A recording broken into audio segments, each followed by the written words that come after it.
The more you think about the new Frankenstein movie, the more it becomes obvious that the story wasn't really about monsters or science. It was a brutal lecture about family, parenting, and the things we owe to the lives we bring into the world. Every major character is built like a symbolic pillar, forming a message the audience feels without fully noticing.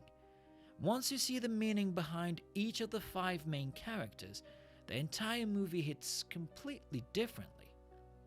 Victor represents the parent who creates a life but refuses to raise it.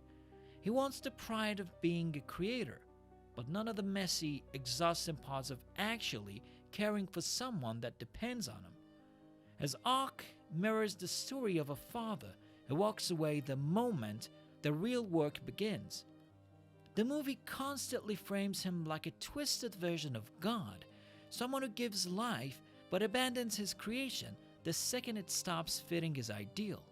You'll notice the film uses religious imagery around him, like the high contrast lighting that cast him as a false messiah, a man who claims he wants to conquer death when deep down he wants control.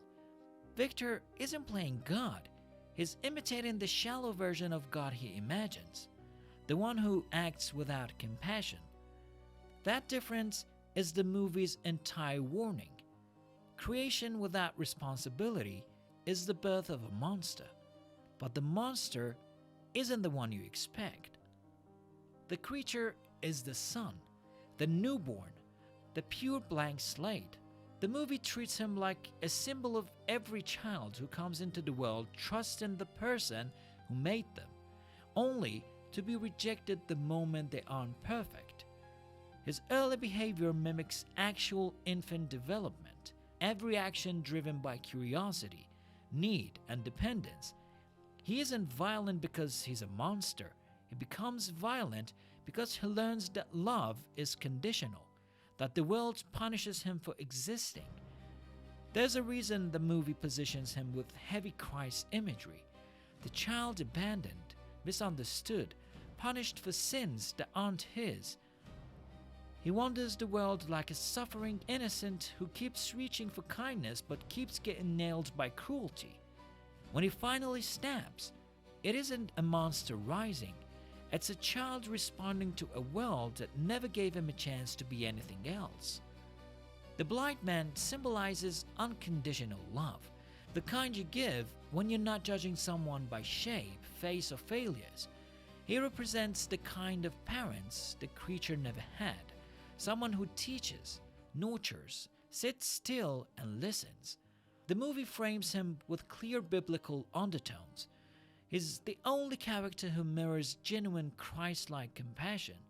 He heals through presence rather than power, and his blindness becomes the point. He sees the soul that Victor refused to see. This is where the film screams its biggest message about parenting. One act of acceptance can reverse years of damage, but one moment of ignorance can erase it all. And as soon as this hope appears, the story tears it away, forcing the creature back into the cycle of abandonment, which takes us to the roots of Victor himself. Victor's mother is the emotional blueprint for everything Victor becomes.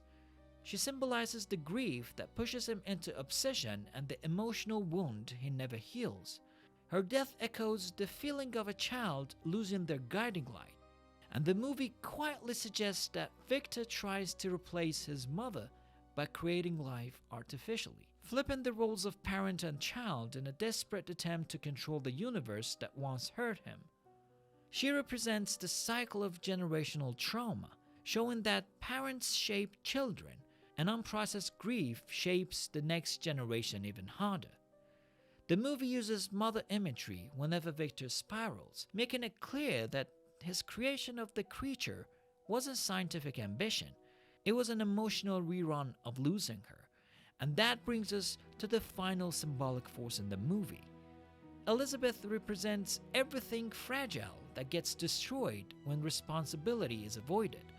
She symbolizes the innocent people caught in the fallout of broken families and unstable creators. Her kindness becomes collateral damage in Victor's obsession. and the film uses her as the moral compass of the story. While Victor runs from responsibility and the creature searches for it, Elizabeth stands in the middle, holding together the remnants of a normal life and paying the price when it collapses. She represents the partner who tries to fix what isn't theirs to fix, the person who stands between a flawed parent and a wounded child and get crushed by both. When she dies, it isn't just tragedy. It's the movie's final verdict on Victor's negligence. The people who suffer most are the ones who never asked to be part of the experiment. Once you connect all 5 characters, the message becomes brutally clear. Frankenstein wasn't a story about science going wrong. It was a story about parenthood going wrong. Layered on top of this is the God and Christ symbolism, turning the entire story into a theological question. What happens when a creator rejects the life he made? And how much destruction comes from a world without compassion? And that's where the film becomes more than horror. It becomes warning disguised as a monster.